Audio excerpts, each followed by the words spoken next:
ठीक है। कैटलिस्ट जो होता है वो डेल्टा एच में भी क्या करता है, नो चेंज लाता है, कोई चेंज नहीं होता है। ये किस पे डिपेंड करता है, ये दोनों, मतलब चाहे वो के इक्विलिब्रियम कांस्टेंट हो, चाहे वो केपी हो, चाहे वो केसी हो, ये किस पे डिपेंड करते हैं, depends only on temperature for a given reaction. अगर एक रिएक्शन आपने फिक्स कर दी है एक, तो उस रिएक्शन के लिए केवल किस पे डिपेंड करेंगे बोलो। इसका जो केसी लिखा जाएगा वो कैसे लिखा जाएगा, प्रोडक्ट की कंसंट्रेशन ऊपर आती है, रिएक्टेंट की नीचे आती है, सबको पता है। प्रोडक्ट में जो कंसंट्रेशन है वो ऊपर आएगी और जो कोफिशिएंट है वो पावर में चला जाता है। ये एक तरीका है इक्विलिब्रियम कांस्टेंट को लिखने का। मैं इसके डेरिवेशन पे नहीं जाऊंगा क्योंकि ये कोर्स डेरिवेशन वाला नहीं है। डेरिवेशन देखना है तो आपको वीडियो लेक्चर मैंने बता दिए हैं, आप वहां से देखेंगे। ठीक है। केमिकल इक्विलिब्रियम की अगर बात करें तो केमिकल इक्विलिब्रियम किस तरीके की इक्वेशंस में आता है या केमिकल रिएक्शंस में आता है, तो उनके लिए हमें क्या चाहिए होती है, उनके लिए हमें रिवर्सिबल रिएक्शन चाहिए होती है। ठीक है। व्हाट इज रिवर्सिबल रिएक्शंस, है ना। रिवर्सिबल रिएक्शंस वो रिएक्शंस हैं, रिवर्सिबल रिएक्शंस वो रिएक्शंस होंगे, है ना, जो कि दोनों डायरेक्शन में होते हैं। जैसे कि N2 + 3H2 मिलकर क्या बनाते हैं, 2NH3 बनाते हैं, है ना। तो N2H2 मिलकर NH3 बनाएगा, NH3 डिकम्पोज करके वापस ये बना लेगा। इक्विलिब्रियम क्या होगा, कब आएगा, एट इक्विलिब्रियम। इक्विलिब्रियम पे क्या होगा, rate of forward reaction rate of backward reaction के क्या हो जाता है, इक्वल हो जाता है ना। रेट ऑफ फॉरवर्ड रिएक्शन और रेट ऑफ बैकवर्ड रिएक्शन आपस में इक्वल होगा, तब हमारा इक्विलिब्रियम आ जाता है। और इसी के साथ साथ एक कंडीशन और आती है कि concentration of reactant and product become constant, है ना। ऐसा क्यों होता है, ऐसा इसलिए होता है कि N2 और H2 मिलकर अमोनिया जितना बनाते हैं, अमोनिया वापस से डिकम्पोज करके इसको वापस बना देती है। तो जितना रिएक्टेंट से प्रोडक्ट जाता है, प्रोडक्ट उसको वापस बना देता है। तो N2H2 और अमोनिया के इनकी कंसंट्रेशन में कोई चेंज नहीं आता है। तो ये दो कंडीशन एक साथ एक ही समय पर आती हैं। ठीक है। अब ये इक्विलिब्रियम को बनाने के लिए, है ना, इस इक्विलिब्रियम के बारे में जो अब आता है कि इक्विलिब्रियम ऑब्जर्व कैसे होगा। तो इक्विलिब्रियम ऑब्जर्व करने का तरीका होता है कि इसके ऊपर एक, इसमें एक कांस्टेंट प्रॉपर्टी आ जाती है, या तो प्रेशर कांस्टेंट रहता है, टेंपरेचर कांस्टेंट रहेगा, दिख जाता है, ऐसे करके दिखाई दे जाता है। अच्छा, आपको किसी को पता है कि कैटलिस्ट का क्या फर्क पड़ता है, रेट को कम या ज्यादा कर, रेट को कम या ज्यादा कर देगा, रेट ऑफ फॉरवर्ड रिएक्शन या रेट ऑफ बैकवर्ड रिएक्शन को कम ज्यादा करेगा। तो क्या होता है कि रेट ऑफ फॉरवर्ड को मान लो बढ़ा दिया, दुगना किया, तो बात यह है कि रेट ऑफ बैकवर्ड को भी दुगना करेगा। एक कैटलिस्ट फॉरवर्ड रिएक्शन रेट को और बैकवर्ड रिएक्शन रेट को इक्वली इफेक्ट करता है, बराबर इफेक्ट करता है। लेकिन कैटलिस्ट से, हाँ, कैटलिस्ट से स्टेट ऑफ इक्विलिब्रियम पे कोई फर्क नहीं पड़ता, है ना। और कैटलिस्ट से डेल्टा एच पर भी कोई फर्क नहीं पड़ता है ना। ठीक है। कैटलिस्ट से कैटलिस्ट जो होता है वो डेल्टा एच में भी क्या करता है, नो चेंज लाता है, कोई चेंज नहीं होता है। और कैटलिस्ट की वजह से स्टेट ऑफ इक्विलिब्रियम जो होता है, स्टेट ऑफ इक्विलिब्रियम जो होता है उसमें भी नो चेंज आता है। जिस प्रेशर, जिस टेम्परेचर, जिस वॉल्यूम पे आना होता है उसी पर आता है। ठीक है। अब यहाँ पे एक चीज बोली जाती है कि ये जो इक्विलिब्रियम होता है ना, इस इक्विलिब्रियम के लिए हम लोग इक्विलिब्रियम कांस्टेंट डिफाइन करते हैं। तो हम लोग दो तरीके के इक्विलिब्रियम कांस्टेंट डिफाइन करते हैं, और वो कौन कौन से हैं, तो हम लोग डिफाइन करते हैं दो तरीके के इक्विलिब्रियम, केपी और केसी। केपी जो होता है वो कहलाता है equilibrium, equilibrium constant in terms of partial pressure, in terms of partial pressure. और केसी जो कहलाता है वो कहलाता है equilibrium constant in terms of concentration.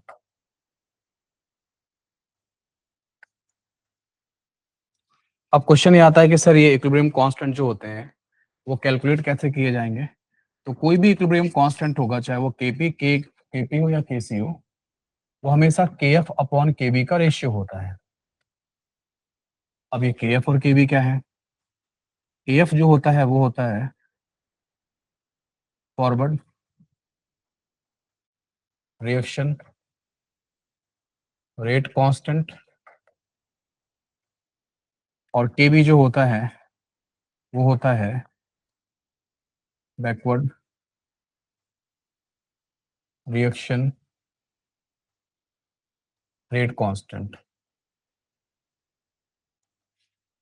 ठीक है, ये मेन बातें हैं, है ना। और ये किस पे डिपेंड करता है, ये दोनों, मतलब चाहे वो के इक्विलिब्रियम कांस्टेंट हो, चाहे वो केपी हो, चाहे वो केसी हो, ये किस पे डिपेंड करते हैं, depends only on temperature for a given reaction. अगर एक रिएक्शन आपने फिक्स कर दी है एक, तो उस रिएक्शन के लिए केवल किस पे डिपेंड करेंगे बोलो, केवल टेम्परेचर पे डिपेंड करते हैं, क्योंकि ये एक क्या होता है, के एफ अपॉन के बी होता है, दो कांस्टेंट का रेशियो होता है। ये भी टेम्परेचर पे डिपेंड करेगा, ये भी डिपेंड करेगा, तो ये भी टेम्परेचर पे डिपेंड करेगा। डन, ठीक है, ओके। चलिए आगे काम करें। अगर हमारे पास कोई एक केमिकल रिएक्शन है, ये नोट कर लिया, नोट करो रिचर्ड, आपने कर लिया, देखो।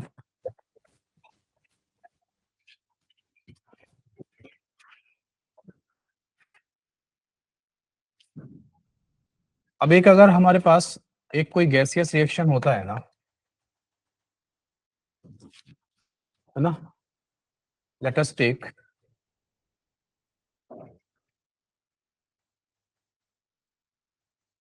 Example of gaseous reaction. तो क्या होगा, A gaseous, B gaseous, C gaseous,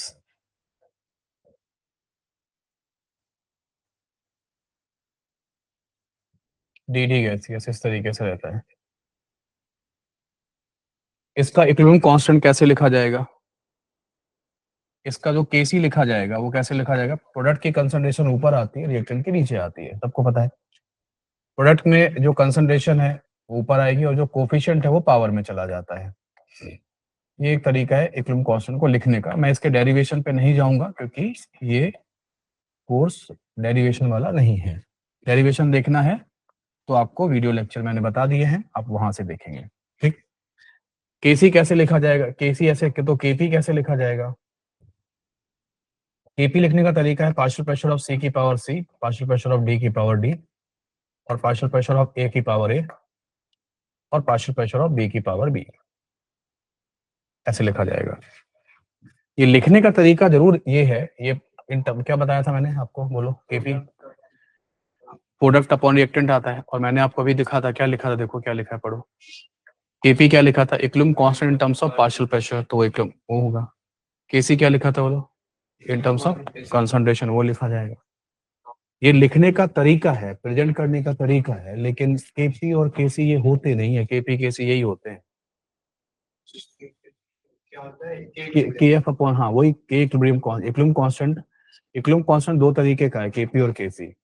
लिखने का तरीका ये हो सकता है, एक्सप्रेस करने का तरीका कंसंट्रेशन टर्म्स में और पार्शियल प्रेशर के टर्म्स में कर सकते हो, लेकिन के ये जो इक्विलिब्रियम कांस्टेंट होता है ना, केपी या केसी कुछ भी जो है ना, वो होता के एफ अपॉन के बी ही है। समझे, ये लिखने का तरीका हो सकता है, क्योंकि अगर मैं ये चीज बात नहीं बोलूंगा तो आप मुझे क्या बोलने लगोगे, आप मुझे बोलने लगोगे कि सर केसी इनकी कंसंट्रेशन पर डिपेंड करेगा, ये बदलोगे तो ये बदल जाएगा, ये बदलोगे तो ये बदल जाएगा। मैं कहूंगा नहीं भाई, नहीं बदलेगा, क्योंकि ये केपी और केसी किस पे डिपेंड करते हैं, टेम्परेचर पे डिपेंड करते हैं। और वो बात हम तभी जस्टिफाई कर सकते हैं जब हम ये बोलें कि चाहे वो केपी हो, चाहे वो केसी हो, या किसी भी तरीके का इक्विलिब्रियम कांस्टेंट हो, वो केवल किस पे डिपेंड करता है, केएफ और केबी के रेशियो को वो कहते हैं। तो ये भी अल्टीमेटली जो है ना, ये भी अल्टीमेटली जो है, ये भी जो है ना, ये जो केसी है ना, ये भी एक्चुअली केएफ अपॉन केबी ही है। ये जो केपी है ये भी अल्टीमेटली के एफ अपॉन के बी है। लेकिन आपको पता है कि के एफ अपॉन के बी से कितने क्वेश्चन बना लोगे, भाई के एफ देगा के बी देगा, के बी आ जाएगा, के एफ देगा के बी के सी आ जाएगा, या केसी देगा, केएफ देगा, के भी पूछ लेगा, या केसी देगा, के भी देगा, केएफ, 3 ही क्वेश्चन बनेंगे टोटल।